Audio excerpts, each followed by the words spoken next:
Boa tarde, irmãos. Domingo de Páscoa, tempo e dia de falar sobre vida, sobre ressurreição. Nós estamos falando muito de morte nesses dias e hoje é um dia especial para falarmos aí de vida, de ressurreição, de vida em todos os sentidos, de ressurreição em todos os sentidos. Nosso Rei está vivo, Cristo está vivo. Mas se nós dissermos apenas que nosso Rei está vivo, nós não expressamos a singularidade do nosso Rei. Nós não contamos bem só com essa frase que não há outro semelhante a ele sequer. Não é que não haja igual, não há nem semelhante ao nosso Rei que está vivo. Por que que quando nós dissemos apenas que nosso Rei está vivo, fica faltando algo mais? Porque se você visitar qualquer país que viva no sistema de monarquia, lá tem um rei vivo. E aí você diz que o seu rei está vivo, mas lá também tem um rei vivo. Se você fosse na Bélgica, é um país com sistema de monarquia, você ouviria dos cidadãos da Bélgica: Filipe é o nosso rei e está vivo. Se você fosse ao Camboja, você ouviria: Norodom é o nosso rei e está vivo. E se você fosse no Japão, então, você ouviria: Naruhito é o nosso rei e está vivo. E aí a gente não expressou a singularidade de Cristo ao dizer que ele está vivo, porque ele parece ter ficado em nível de igualdade com outros reis que estão vivos. A diferença reside no fato de que Filipe, o rei da Bélgica, não venceu a morte. Norodom, o rei do Japão, não venceu a morte. Naruhito, rei do Japão, não venceu a morte. Acho que houve aqui um trocadilho nos reis e países, mas isso não faz a menor diferença. A mensagem não perderá o seu poder, nem deixará de transmitir a alegria que ela transmitir por causa desse pequeno erro. A diferença reside no fato de que Cristo, nosso Rei, está vivo após ter vencido a morte. Filipe, rei da Bélgica, pode vencer a morte em Cristo. Norodom, rei do Camboja, pode vencer a morte em Cristo. Naruhito, rei do Japão, podem vencer a morte em Cristo. Mas eles não podem vencer a morte sem Cristo. E Cristo venceu a morte por eles e por nós.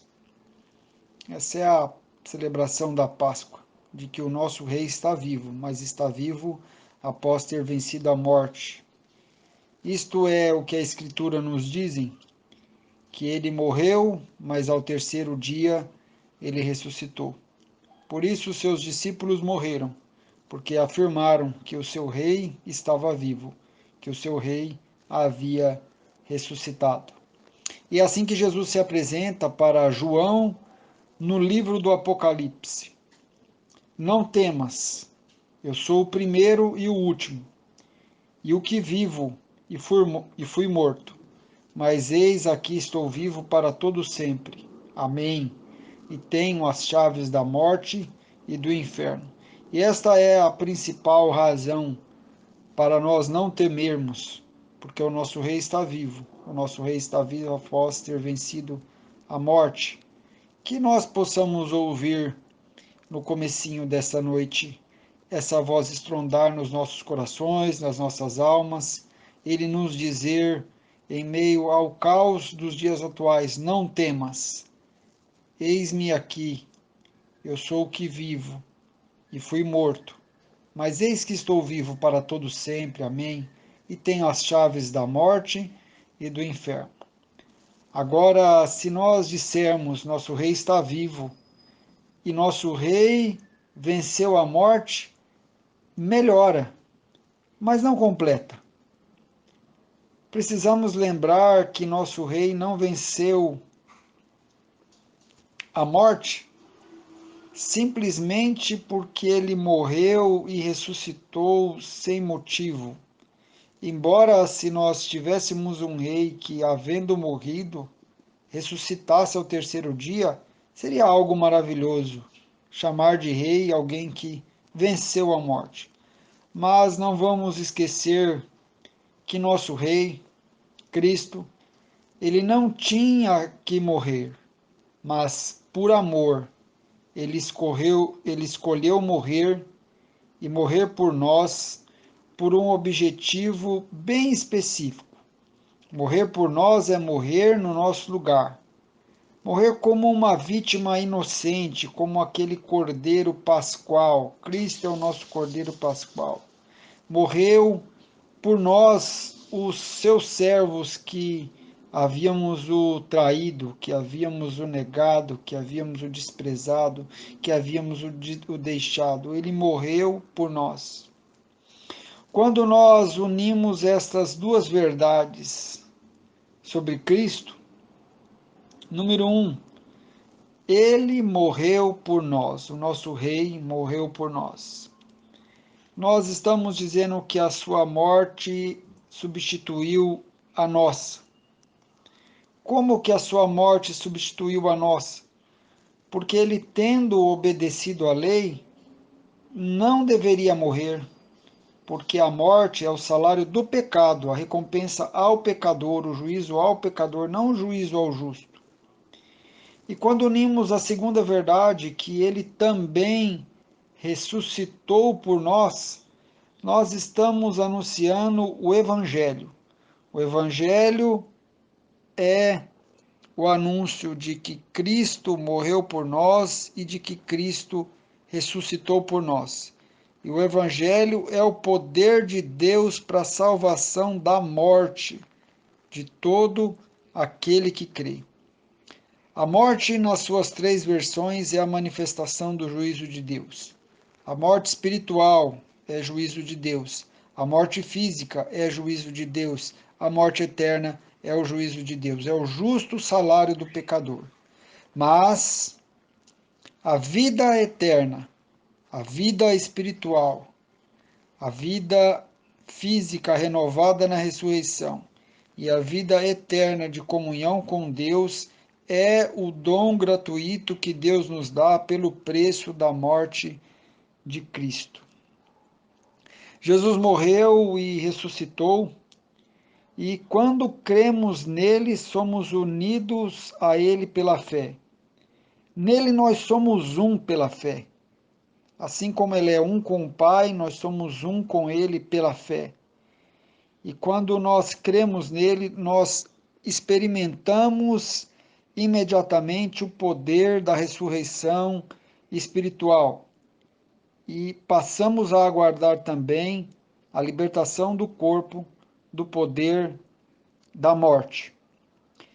Efésios 2:1 diz assim, que ele nos deu vida quando estávamos mortos em ofensas e pecados. Quem olha com fé para a morte de Cristo, quem olha em fé para a sua ressurreição, conforme as Escrituras nos diz que ele ao terceiro dia deixou a sepultura, pode ter vida. Esta é a beleza da morte de Cristo e da sua ressurreição, que ela transmite vida àqueles que creem. Não são fatos que ficaram no passado, são fatos que têm seus efeitos no dia de hoje sobre todo aquele que nele crê.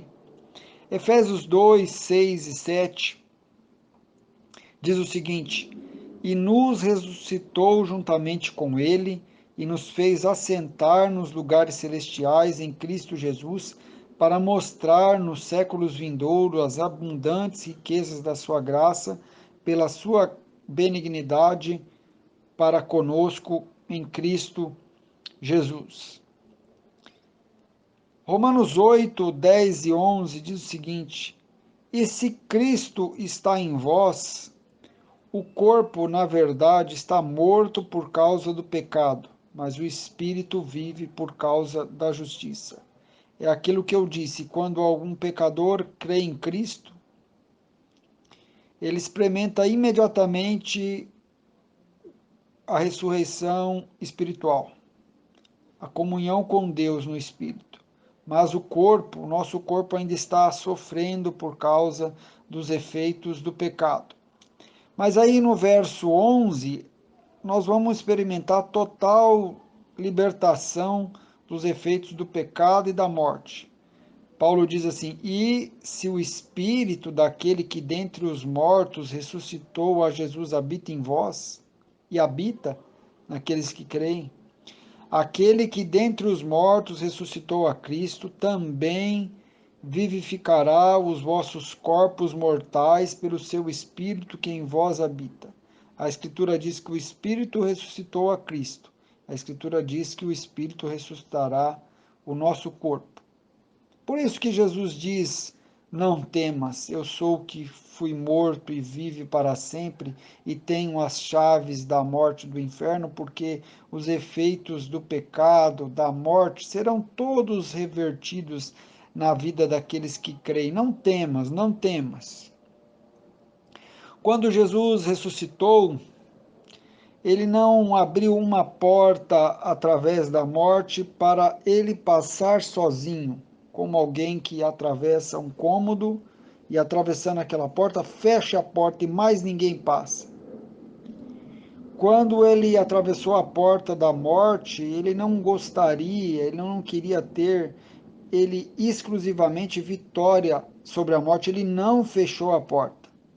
Ele deixou a porta aberta para nós, para que todo aquele que nele crê atravesse a morte por ele e vença a morte por ele. É isso que eu quero, essa ilustração de alguém que atravessa uma porta e deixa a porta aberta. A porta da morte foi atravessada por Cristo em vitória e ele deixou a porta aberta para você passar. João 1,14 diz que o Verbo se fez carne e habitou entre nós, e vimos a sua glória, como a glória do unigênito do Pai, cheio de graça e de verdade. Unigênito de Pai diz respeito a ser um da mesma essência de Deus, ser verdadeiro Deus, Deus de Deus. O Gabriel era até 9 meses atrás o meu unigênito. Quando a Giovana nasceu, ele passou a ser o meu primogênito. E Colossenses 1,18 vai dizer para nós que Cristo é o cabeça da igreja, é o princípio, e o primogênito dentre os mortos. O que significa que João diz que ele é o unigênito? Depois Paulo escreve que ele é o primogênito dos mortos. Significa isso mesmo, que ele deixou a porta aberta. Ele atravessou a porta da morte, ele venceu. E ele está segurando a porta da morte para que você passe pela sua fé na obra dele. Ele é o primogênito dentre os mortos, o primeiro que venceu a morte. E nele todos podem vencer a morte pela fé na sua obra. Romanos 8, 38 e 39, Paulo vai dizer como essa vida espiritual, essa comunhão, essa vida eterna em Cristo é inabalável. Ele diz: porque estou certo de que nem a morte, nem a vida, nem os anjos, nem os principados, nem as potestades, nem o presente, nem o porvir, nem a altura, nem a profundidade, nem alguma outra criatura nos poderá separar do amor de Deus que está em Cristo Jesus, nosso Senhor. Se o pecado havia nos separado do amor de Deus, havia nos separado de Deus, agora Cristo nos une a Deus.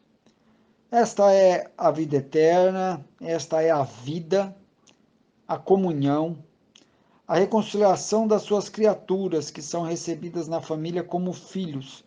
numa relação absolutamente inseparável. Nem a morte, nem a vida, nem anjos, nem principados, potestades, presente, porvir, altura, profundidade, nem qualquer criatura está garantido, pode nos separar do amor de Deus que está em Cristo Jesus.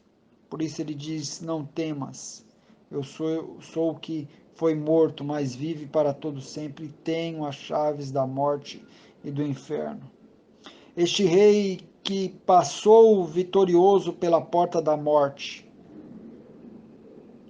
que ao terceiro dia ressuscitou, ele ainda está segurando a porta aberta para você atravessar. Ele está segurando a porta aberta para você atravessar. Ele diz em João 14,6: eu sou o caminho e a verdade e a vida. Ninguém vem ao Pai senão por mim. E a vida está na comunhão com o Pai. João 11, 25, 26, ele diz: eu sou a ressurreição e a vida. Quem crê em mim, ainda que esteja morto, viverá. E todo aquele que vive e crê em mim nunca morrerá. Entenda isso, ele não morreu, ele não ressuscitou para atravessar a porta e ficar sozinho. Ele está segurando a porta para você passar, para que você tenha vida. Isso é uma verdade fundamental do cristianismo, a ressurreição de Cristo. No capítulo 15, Paulo defende esse ensino, esse fato, de alguns que começaram a dizer que não havia ressurreição de mortos. Você imagine só que tragédia é se não há ressurreição de mortos. Que tristeza aguda. Que falta de esperança nos acomete se não há ressurreição de mortos, se a sepultura é o ponto final, ainda mais em dias como esse. Então, Paulo diz o seguinte: ora, se prega que Cristo ressuscitou dentre os mortos, como dizem alguns dentre vós que não há ressurreição de mortos? É claro que entre nós na igreja não vai haver ninguém dizendo que não há ressurreição de mortos, mas há pessoas que vivem como se não houvesse ressurreição de mortos, como se a vida se resumisse somente a essa. É um outro jeito de negar o ensino, é a pessoa que nega o ensino não porque diz o contrário, mas porque não deixa o coração operar nessa verdade. Paulo diz: olha, a gente diz que Cristo ressuscitou, mas vocês dizem, ou alguns de vocês vivem como se não houvesse ressurreição de mortos, como se a vida fosse apenas essa debaixo do sol. E aí ele diz: e se não há ressurreição de mortos, também Cristo não ressuscitou.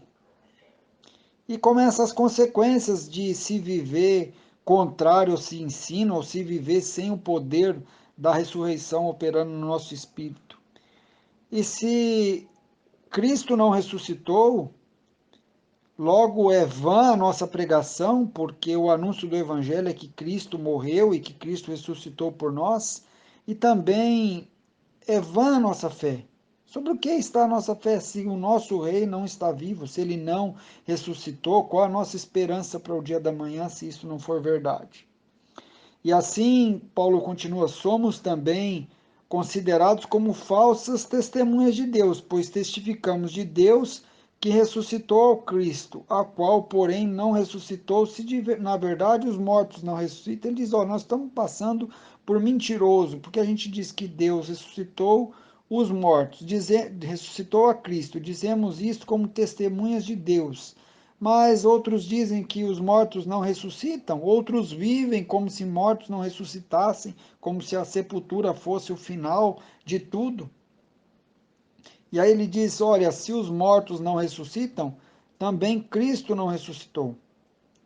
E se Cristo não ressuscitou, é vã a vossa fé e ainda permaneceis nos vossos pecados, porque se Cristo morreu, mas havendo morrido não ressuscitou, que esperança a gente tem de que os nossos pecados foram perdoados? O fato é que a ressurreição dá testemunho de que o que Cristo fez foi aceito por Deus. E aí ele diz, e se Cristo não ressuscitou, se os mortos não ressuscitam, ele diz, olha, os que dormiram em Cristo, aqueles crentes que morreram, estão perdidos, se não há ressurreição dos mortos. E aí ele conclui, e se não há ressurreição de mortos, se a gente não vive com essa esperança de ressurreição de mortos, se a gente só vive com a esperança de uma vida que não se acaba, se a gente não tem esperança de ressurreição de mortos, Paulo conclui, se esperamos em Cristo, só nesta vida somos mais miseráveis de todos os homens. Então, o que torna a vida cristã, a vida espiritual, valiosa é a esperança da ressurreição. Se você espera em Cristo somente para emprego, para recrutamento no RH da empresa, para casamento, para cura do Covid, para qualquer coisa, apenas, você é um miserável, um pobre espiritual, se você espera em Cristo somente nessa vida. E aí ele muda o discurso, ele diz: olha, mas de fato, a verdade é que Cristo ressuscitou dentre os mortos. E aí ele diz: e foi feito as primícias dos que dormem. O que é a primícia? É o primeiro fruto da terra. Cristo é o primeiro, significando que ele passou pela porta e a porta está aberta. Porque assim como a morte veio por um homem, Adão, também a ressurreição dos mortos veio por um homem. A ressurreição não é para Cristo, a ressurreição é para todo aquele que crê em Cristo. A morte de Cristo, a ressurreição de Cristo é um benefício para todos. Porque assim como todos morrem em Adão, assim também todos os que creem em Cristo terão vida em Cristo. E aí ele vai concluir o capítulo 15, e eu vou concluir também a meditação. Ele diz assim: onde está, ó morte, o teu aguilhão? Aguilhão é uma agulha de ferro usada para ferir um boi, para ferir uma besta. Ele diz: onde está, ó morte, a tua ferramenta que causa ferida? Onde está, ó inferno, a tua vitória? Onde está? Ele diz: ora, o aguilhão da morte é o pecado, e a força do pecado é a lei. Mas graças a Deus que nos dá a vitória por nosso Senhor Jesus Cristo. Portanto, meus amados irmãos, sede firmes e constantes, sempre abundantes na obra do Senhor, sabendo que o vosso trabalho não é vão no Senhor. Por que o nosso trabalho não é vão no Senhor? Porque o pecado, que é a arma da morte, foi tirado das mãos da morte pelo nosso Rei, quando ele cumpriu a lei por nós e obedeceu a lei por nós. Nós não lutamos essa batalha de cumprir a lei para ser aceito por Deus pela nossa obediência. Nós desistimos dessa luta, nós saímos desse campo de batalha, nós estamos descansando agora na obra do nosso Rei. Ele cumpriu a lei por nós e a obediência agora é gratidão a Ele pelo seu trabalho em nosso favor. Nós estamos descansando, nós estamos no sábado do Senhor, nós não estamos trabalhando para ser aceito por Deus. A nossa fé e o testemunho das Escrituras é que Ele nos aceitou já, Ele nos perdoou já, Ele nos ama já, por causa do que Cristo fez, por causa da sua morte e ressurreição em nosso lugar. Paulo diz: mas graças a Deus que nos dá a vitória por nosso Senhor Jesus Cristo. Deus nos deu a vitória por meio de Cristo. Deus enviou Cristo no fronte da batalha. E o nosso rei veio lutar contra os nossos inimigos e morrer em nosso lugar. Nosso trabalho não é vão, porque o que fazemos para Cristo, embora seja imperfeito, o seu trabalho por nós é perfeito.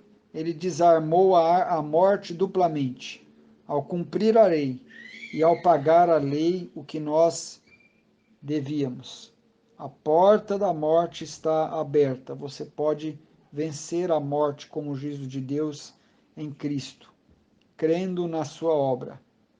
Ele é o primogênito dos mortos, ele é a primícia dos que dormem. Ele passou pela porta da morte e deixou aberta.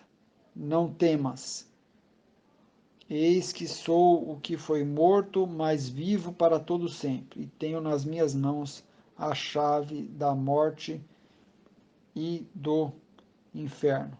Deus o abençoe, que essa mensagem que fala sobre o poder da ressurreição de Cristo transforme a nossa vida em, em vida e abundância, na esperança da glória do porvir, na certeza de que todos os efeitos do pecado e da morte serão revertidos em cada um de nós, plenamente. Nós já desfrutamos hoje da ressurreição espiritual, da comunhão com Cristo, e breve também nós estaremos livres de todo dano, de todo efeito colateral do pecado que entrou no mundo e da morte que entrou no mundo através de Adão, porque a vida veio por meio de Cristo. Nele está a vida. Ele é a ressurreição, a verdade e a vida. Amém.